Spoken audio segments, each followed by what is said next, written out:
अस्सलाम वालेकुम स्टूडेंट। ये हमारा फर्स्ट चैप्टर है, फर्स्ट लेसन है फर्स्ट ईयर का। इसमें हम पढ़ रहे हैं नंबर सिस्टम के बारे में। फर्स्ट चैप्टर है नंबर सिस्टम। नंबर सिस्टम से आप ऑलरेडी फेमिलियर हैं। हमारे पास set Z of integers. Set Z of integers is denoted by Z and define as Z is equal to -minus infinity to infinity. सारे कंप्लीट नंबर्स इसमें शामिल होते हैं। उसमें नेगेटिव नंबर्स, पॉजिटिव नंबर्स और ज़ीरो, ये सारे नंबर इसमें शामिल होते हैं। नेक्स्ट है हमारे पास rational number. You are already familiar with rational number. A number which can be written as p by q form where p and q belong to set z of integers and q is not equal to 0 is called a rational number। इसकी बेहतरीन example कि पूरा set z जो आपके पास, आप किसी भी number को जिसमें रेडिकल साइन नहीं आता और जो कंप्लीट स्क्वायर होता है, हर एक को आप रैशनल की फॉर्म में लिख सकते हैं। फिर आपके पास नेक्स्ट है इरेशनल नंबर। हर वो नंबर जिसे आप p बाई क्यू के फॉर्म में नहीं लिख सकते, where p q belong to set z of integer and q is not equal to 0। इस सब में वो सारे आज नंबर शामिल हो जाते हैं जो रेडिकल साइन के अंदर हों और कंप्लीट स्क्वायर ना हो। जिसके एग्जांपल्स में आपको उन्होंने कौन से नंबर दिए हुए हैं, √2 भी दिया हुआ है, √3 बाई √2, 2 बाई √5, या आपके पास पाई और ई। नेक्स्ट है हमारे पास 22/7 is it's self rational number कि 22 भी सेट जेड को बिलोंग करता है, 7 भी सेट जेड को बिलोंग करता है, but unfortunately it is used as an approximate value of pi and pi is an irrational number. Terminating decimal contains finite number of digits in its decimal part. क्या आपके पास terminating decimal किसके equal होता है कि point के बाद जितने आपके पास एलिमेंट्स हैं वो आपके पास फाइनाइट होते हैं, हम उससे कहते हैं terminating decimal. Non terminating decimal कौन सा होता है कि जिसमें आपके पास पॉइंट के बाद इन्फिनिट डिजिट्स लाई कर जाएं। रिकरिंग डेसिमल किसको कहते हैं? Non terminating decimal which has a single digit or a group of digits repeating itself, known as infinitely, is known as recurring decimal or periodic decimal or cyclic decimal। इसमें हम देख रहे हैं हमारे पास 2.3333 आपका बार बार रिपीट हो रहा है। फिर 7/13 में जब आप लेते हो तो आपके पास पॉइंट के बाद ये 6 डिजिट जो हैं ये रिपीट हो रहे हैं, 538461, ये भी रिकरिंग डेसिमल होगा। रिकरिंग डेसिमल में हम क्या करते हैं कि हमारे पास नंबर जो हैं वो रिपीट हो रहे होते हैं।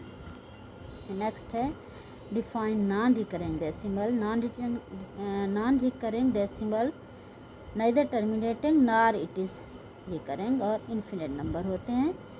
इसमें कौन से आ जाते हैं? √2 है, आप इसको डिवाइड करते जाओ, आपके पास ना ही रिपीटेड वैल्यूज़ हैं और ना ही ये कहीं ख़त्म हो रहा है।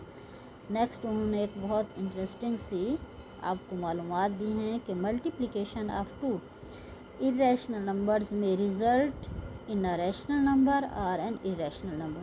कि जब आप दो इरेशनल नंबर्स को मल्टीप्लाई करते हो तो रैशनल नंबर भी आ सकता है आपके पास और इरेशनल नंबर भी आ सकता है। कि पाई को पाई से मल्टीप्लाई करेंगे, पाई स्क्वायर आएगा, ये फिर इरेशनल नंबर है। √2 इज़ एन इरेशनल नंबर, लेकिन जब आप √2 को √2 से मल्टीप्लाई करते हैं आपके पास एक रैशनल नंबर आ जाता है।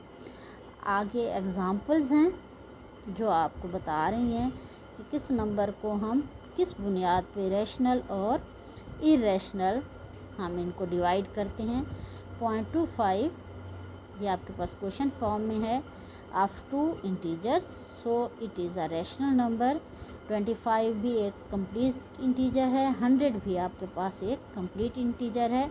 0.333 ये आपके पास रिकरिंग डेसिमल है। रिकरिंग डेसिमल भी आपके पास रैशनल नंबर होता है। 2.33 being a recurring decimal is a rational number.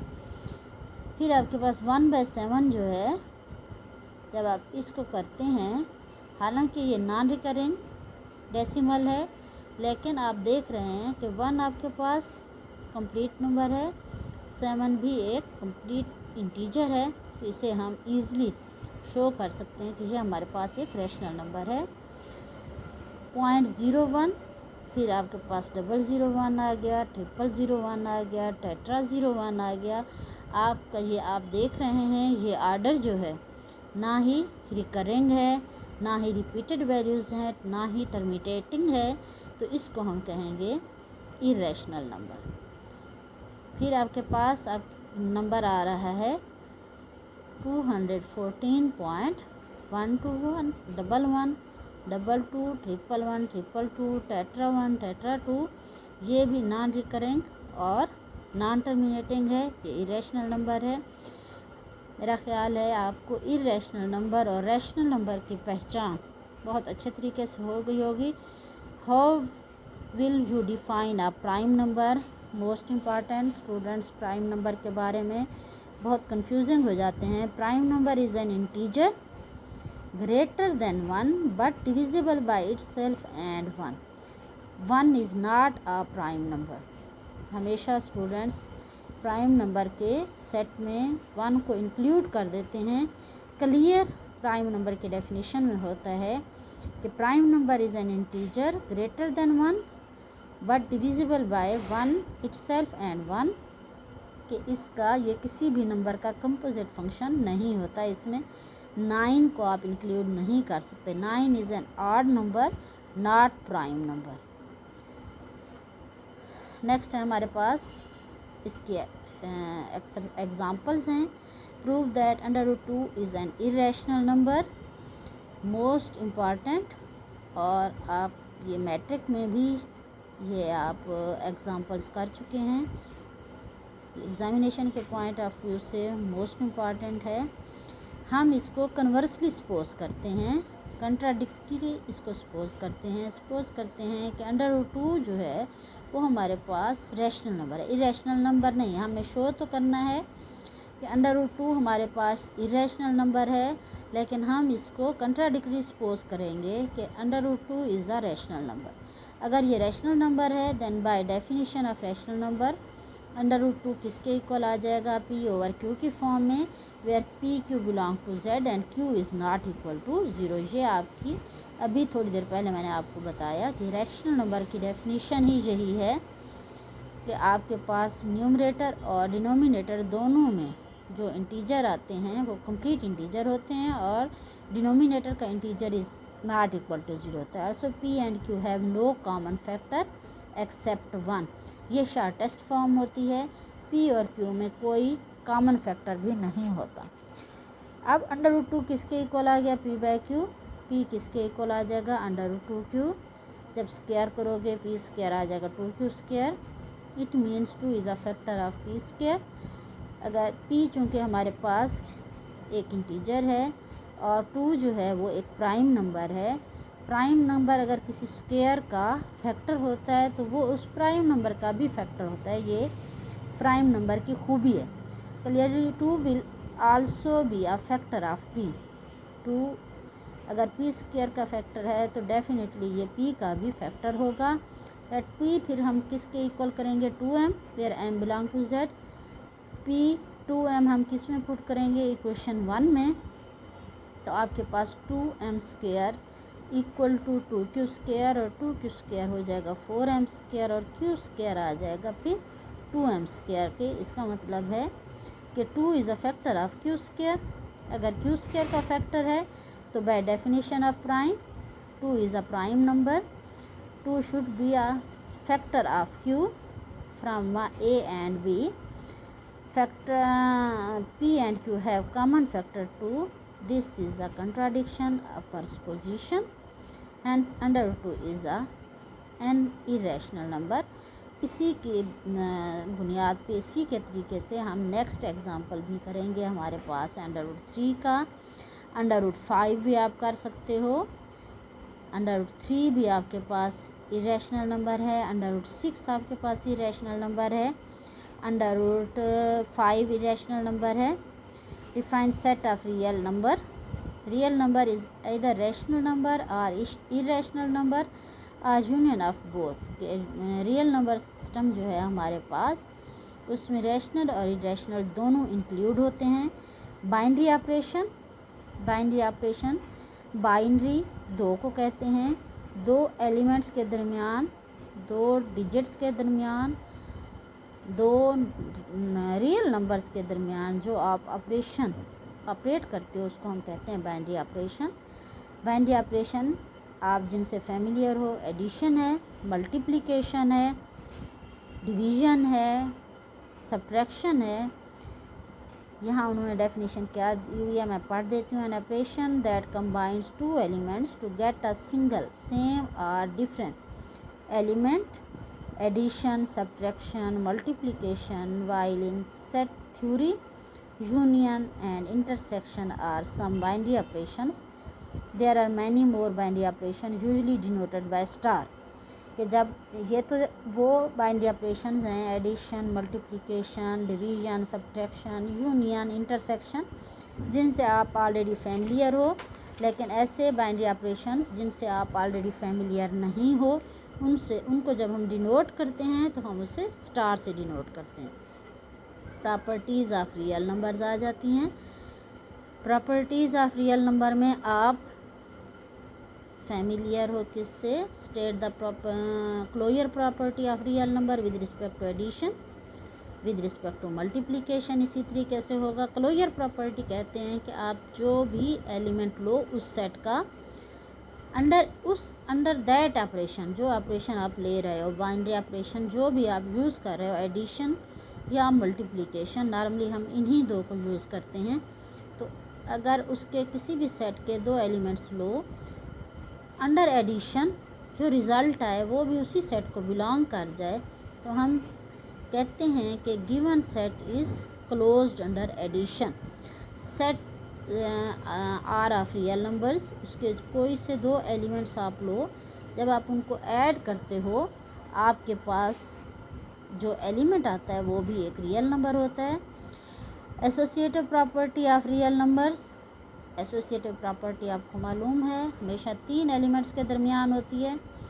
Real numbers के आप कोई से तीन element low, A B C, और इनका सिर्फ ऑर्डर चेंज होता है कि A plus B plus C equal होता है प्लस बी प्लस सी, ब्रैकेट बी प्लस सी पहले अगर आप करोगे और बाद में ए करोगे जो आंसर आएगा।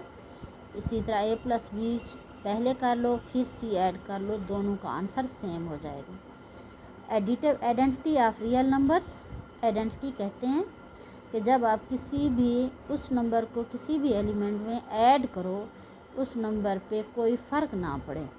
Zero is additive identity, zero किसी भी नंबर में आप ऐड करो उस नंबर पे कोई फ़र्क नहीं पड़ता, वो नंबर वैसे का वैसे रहता है, इसीलिए zero is an additive identity of real number.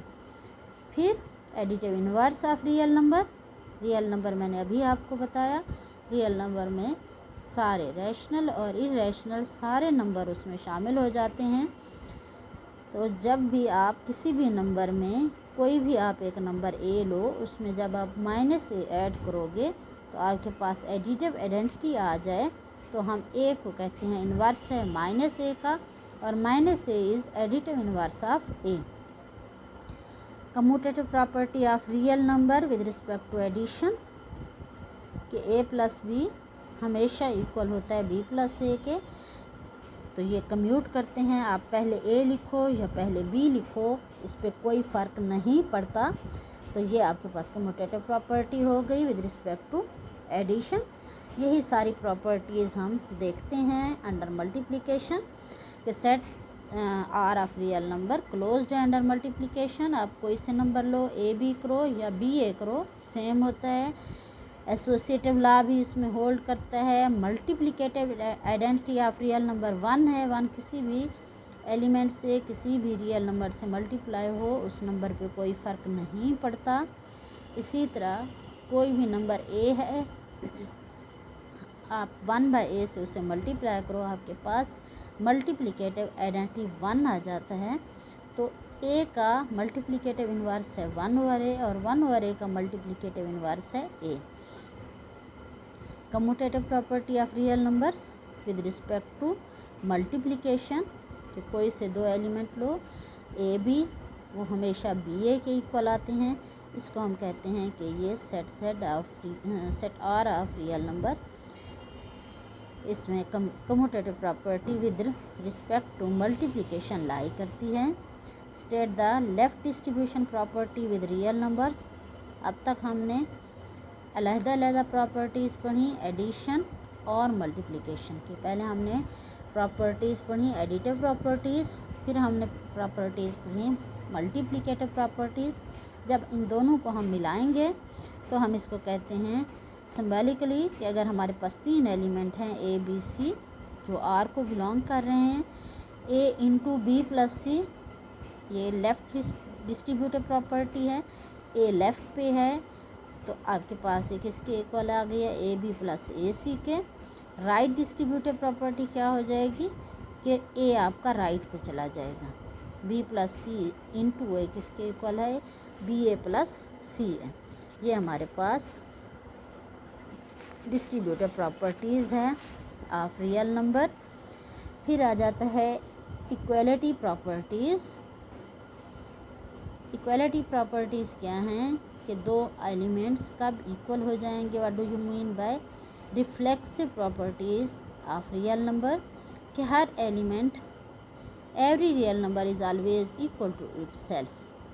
Reflect क्या होता है आईना, कि आप आईने के सामने खड़े हो जाओ, एक और आप जैसा उसके अंदर होगा। रिफ्लेक्सिव प्रॉपर्टी क्या है, सेट ऑफ रियल नंबर में 3 ही प्रॉपर्टीज़ लाइज करती हैं। अगर आपके पास कोई 2 एलिमेंट हैं तो वो 2 एलिमेंट क्या होंगे, ए या तो इक्वल टू बी होगा, या ए ग्रेटर देन बी होगा, या ए लेस देन बी होगा। इन तीनों के अलावा और उसमें कोई प्रॉपर्टी नहीं होगी, तो उसको उन्होंने आगे शो किया हुआ है, आगे हम पढ़ेंगे। रिफ्लेक्सिव प्रॉपर्टी यही है कि हर एलिमेंट खुद का ही इक्वल होता है। फिर symmetric property of 2 real numbers, कि अगर ए इक्वल टू बी है तो डेफिनेटली बी इक्वल टू ए होगा, जैसे उन्होंने आगे आपको करके दिखाया हुआ है। 3 12/4 करें तो ये फिर भी 3 के इक्वल आता है। ट्रांजिटिव प्रॉपर्टी क्या है कि अगर ए इक्वल टू बी है और बी इक्वल टू सी है तो डेफिनेटली ए इक्वल टू सी हो जाएगा। यहाँ 3 एलिमेंट्स यूज़ हो रहे हैं जिसमें से एक एलिमेंट दोनों के इक्वल है, तो A equal to B and B is equal to C, so A is equal to C. फिर additive property of real numbers है। एडिटिव प्रॉपर्टी में क्या है कि अगर आपके पास 2 एलिमेंट सेम हैं तो आपने दोनों तरफ तीसरे एलिमेंट को ऐड किया तो उसकी इक्वलिटी पे कोई फ़र्क नहीं पड़ेगा। मल्टीप्लिकेटिव प्रॉपर्टी भी यही कहती है कि अगर आप दोनों तरफ कोई नंबर मल्टीप्लाई करते तो कोई फ़र्क नहीं पड़ता। कैंसलेशन प्रॉपर्टी इन्हीं दोनों प्रॉपर्टीज़ का अपोजिट, कि अगर ए प्लस सी इक्वल है बी प्लस सी के तो आप राइट कैंसलेशन यूज़ करते हो, ए इक्वल टू बी कर सकते हो, और मल्टीप्लाई हो रहा है तो उसको भी यूज़ कर सकते हो। फिर मैंने आपको अभी थोड़ी देर पहले बताया कि सिंबॉलिकली हमारे पास कोई रियल नंबर अगर 2 हैं तो उनमें या तो ए इक्वल टू बी होगा, या ए ग्रेटर देन बी होगा, या ए लेस देन बी होगा। इसके अलावा उसमें कोई रिलेशन एग्जिस्ट नहीं करता। नेक्स्ट है हमारे पास ट्रांजिटिव प्रॉपर्टी ऑफ इनइक्वालिटी। अभी हमने पढ़ी थी ट्रांजिटिव प्रॉपर्टी, किसकी पढ़ी थी, इक्वलिटी की। ट्रांजिटिव प्रॉपर्टी ऑफ इक्वलिटी क्या थी कि हमारे पास ए इक्वल टू बी है और बी इक्वल टू सी है तो आप उसको कर सकते हो ए इक्वल टू सी। इनइक्वालिटी में भी यही है कि ए अगर ग्रेटर देन बी है और बी ग्रेटर देन सी है तो ए डेफिनेटली सी से ग्रेटर होगा, या ए लेस देन बी है और बी लेस देन सी है तो ए लेस देन सी हो जाएगा। ये इनइक्वालिटी की भी प्रॉपर्टीज़ आ गई हैं। एडिटिव प्रॉपर्टी ऑफ इनइक्वालिटी भी यही है कि अगर सी ए ग्रेटर देन बी है तो आप दोनों तरफ कोई नंबर ऐड कर सकते हो, ए लेस देन बी है उसमें भी कर सकते हो। मल्टीप्लिकेटिव प्रॉपर्टी ऑफ इनइक्वालिटी, इसमें थोड़ा सा फ़र्क है कि अगर आपके पास दो नंबर हैं मल्टीप्लाई हो रहे हैं, ए ग्रेटर देन बी है, अगर सी पॉजिटिव है तो इसकी इनइक्वालिटी पे कोई फ़र्क नहीं पड़ेगा जो आप सी मल्टीप्लाई कर रहे हो। इन केस सी आपके पास नेगेटिव है तो ए सी और बी सी करने से आपकी इनइक्वालिटी चेंज हो जाएगी, ए सी लेस देन हो जाएगा बी सी के। ये हैं नेक्स्ट आपकी एग्ज़ाम्पल्स जिसमें ये सारी प्रॉपर्टीज़ यूज़ की गई हैं। अब जितना हमने पढ़ा है इससे स्टूडेंट्स आप इजीली 1.1 आराम से कर सकते हो। इससे रिलेटेड एग्ज़ाम्पल्स ये भी आप कर सकते हो। कल हम देखेंगे इंशाल्लाह नेक्स्ट प्रॉपर्टीज़ जो हैं फ्रैक्शन प्रॉपर्टीज़ हैं, या इसमें जो हमारे पास कमी रह जाएगी या जो हमने इसकी एक्सरसाइज करनी होगी वो मैं आपको नेक्स्ट टॉपिक में बताऊंगी। फ़ी अमानिल्लाह, टेक केयर, अल्लाह हाफ़िज़।